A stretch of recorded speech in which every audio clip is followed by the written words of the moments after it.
So the wait is over. NFL Week 1 is finally here, and our Dallas Cowboys will face off versus the Cleveland Browns. And though I feel like the Dallas Cowboys are the more talented roster, this Cleveland offense might face a few challenges. Let's go ahead and talk about it. This video is brought to you by BetUS Sportsbook and Casino. What's up, CFO gang? It's your boy J Tuck. Real Cowboys fans, stand up. And we are finally here. We went through the offseason. We went through the draft. We went through all in and free agency. But that is over with, right? We are finally here. It is time for football, and it's time to get back to work. Now, your boy, I was out in Miami all weekend, partying in Miami all weekend. I had a good old time because I knew once I got back, it was time to gear up, roll up our sleeves, and prepare for the Cleveland Browns. Now, I want to headline this, right? Disclaimer, because we got a lot of new subs, and we're going to continue to climb this football season. This is not, I repeat, this is not a fanboy or a fangirl channel. And what do I mean by that? Right, fanboy is just, you're just a fan, you're just saying stuff like, the Cowboys are going to win, the Cowboys are going to win, the Cowboys not going to lose, the Cowboys. We do not do that on this channel, and a lot of you hopefully have learned your lesson from doing that versus Green Bay. So what we're going to do is dive into the analytics. We're going to talk about the good of our opponent and the bad of our opponent and some ways to exploit it. So our motto here is, we will respect our opponents, but we will fear no one. So let's go ahead and get into it. So when you look at this Cleveland Browns offense, right, we know it starts with their quarterback, Deshaun Watson. And I know a lot of people are over the place when it comes to Deshaun. I'm an ACC guy. Unfortunately, as of right now, a Florida State guy. So college football season is over for me. My nose is just pure trash, right? But I watched Deshaun back in Clemson, right? So we know the type of player that he was, under Dabo Swinney. But I feel like when it comes to the NFL, you saw flashes of it in Houston. But since the case and everything kind of going on, since he's been in Cleveland, you really haven't seen what a lot of people expected Deshaun Watson to be. So he's going to have a huge chip on his shoulder. And what bigger spotlight to kind of prove that he's back versus the Dallas Cowboys. But speaking of the Dallas Cowboys, the Cleveland Browns fleeced us. They fleeced us, and they got Amari Cooper, and they gave us a fifth-round pick, and it turned out to be Matt Oleska, right? So Amari Cooper's in Cleveland. They just signed him for a new deal. Now, there was possible talks of trading him to San Francisco, which personally, I'm glad didn't happen. But we all know the caliber of talent that Amari Cooper is and the challenges he will face for our secondary. You have to strap up because he is one of the best route runners in the NFL. Tight end David Njoku as well. Talented tight end. Can do a lot of different things, especially the underneath game, but also can stretch the seams. And they also added Jerry Jeudy from Denver to give them offensive explosiveness to be able to attack downfield. Now, they have another weapon in Nick Chubb, and Nick Chubb will not be there. Right? He's not going to play on Sunday, so it will probably be Jerome Ford that's going to be subbing in for Nick Chubb. Now, if you go back to 2020, remember when we faced Cleveland, it wasn't Nick Chubb that killed us. They had Dearness Johnson and some other guys that ran all over us, right? So Jerome Ford, he is a guy that had 813 yards, 4 touchdowns, and 23, explosive runs over 10 plus yards last season. So he's capable. He's not a fancy name, but we definitely need to make sure that we stop the run. This has been a talk all offseason. Zim scheme versus Dan Quinn's scheme, stopping the run, bringing in more linebackers. This needs to be a very important emphasis on Sunday to stop the run. But offensively, they got a new offensive coordinator. Like I said, I'm a Florida State guy, so for all my Miami fans watching this, you might be familiar with this guy, Ken Dorsey. He coached Cam Newton in Carolina when he went to the Super Bowl, was in Buffalo a little bit, coached Josh Allen and was let go. Now he is in Cleveland. So though we're going to break down last year's numbers, this could be a different offense. If you look at, Ken Dorsey's offenses, historically, they like to put up big numbers, right? So I feel like when it comes to Cleveland's offense, they want to attack more downfield, which we'll definitely talk about, but they have a brand new offensive coordinator in Ken Dorsey. It still knows. Last year, the Cleveland Browns offense was 10th in scoring, averaging 23 points per game.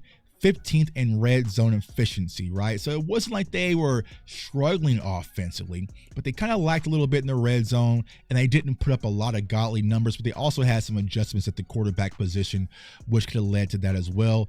19th in passing yardage, averaging 217 passing yards per game, and 12th in rushing, averaging 118 points or 118 yards per game as well. So they're kind of a balanced team when you look at them in totality, right? They like to pass a little bit underneath, not too explosive in the passing game, but their rushing attack, especially when they have Nick Chubb, right, is very balanced. Like I said, they're one of the top, 20 rushing teams, top 15 rushing teams in the NFL. Now, here is where the Cowboys can attack. This is where Micah Parsons can attack. This is where Trayvon Diggs can attack. This is DeMarcus Lawrence can attack, right? Our defense can really attack. They were 32nd in turnovers, averaging 2.2 turnovers per game, and also 31st in tackles for losses, averaging 6.2 per game. So what does that mean? They'll give you the ball, right? And they will also let you get in the backfield. So it's going to be extremely important for our defensive linemen and our defensive playmakers to go out there and make plays. And when we get the opportunity to turn the ball over and do what the Cowboys defense does best, come down with it, because that type of momentum can swing the game. They averaged 2.6 sacks allowed last year and 6.7 QB hits per game.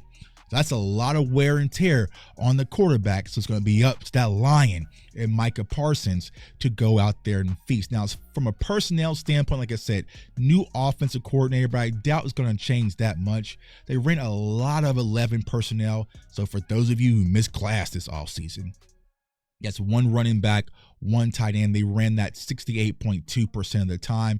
So they're going to try to spread things out just a little bit, go out there with more wide receivers. So it's going to be interesting to see from Coach Zim's standpoint. Will we be in a lot of nickel? Will we still kind of go with the heavier linebackers? How is Coach Zim going to counter that? Which is going to be very important. Now, when it comes to the quarterback and Deshaun Watson, like I said, he has some turnovers, very indecisive at times, and he never really attacked downfield.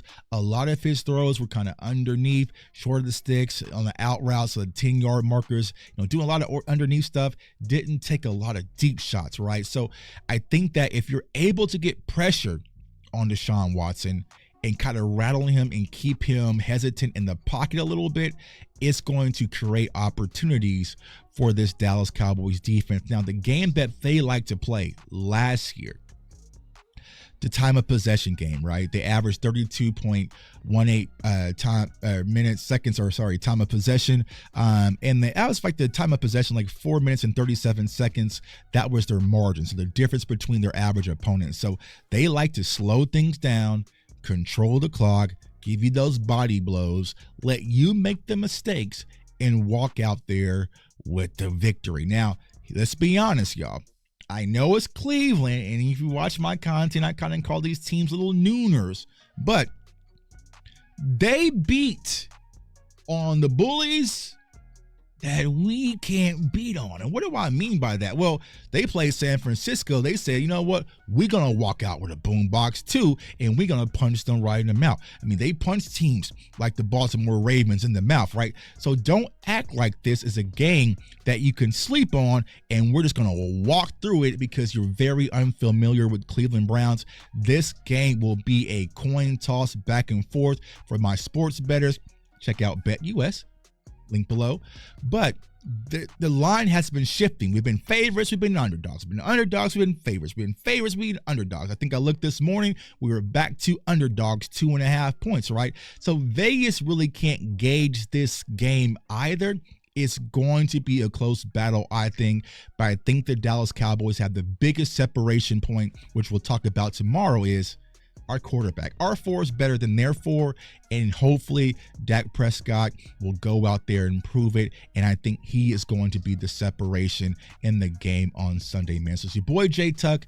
Comment, like, subscribe, turn on your notification bell so you do not miss out on any content. We got live shows coming up. We got scouting reports. We're going to do the defensive side of the ball tomorrow, so turn up and turn out so you do not miss out. I want everyone to stay safe, stay blessed, stay encouraged. And before we go, here's a word from our sponsors, BetUS. Peace. Michael Vick here at BetUS.com. Get it all. Huge bonuses, great odds, a race book, live in-game betting, and a casino. BetUS, my online sports book and casino.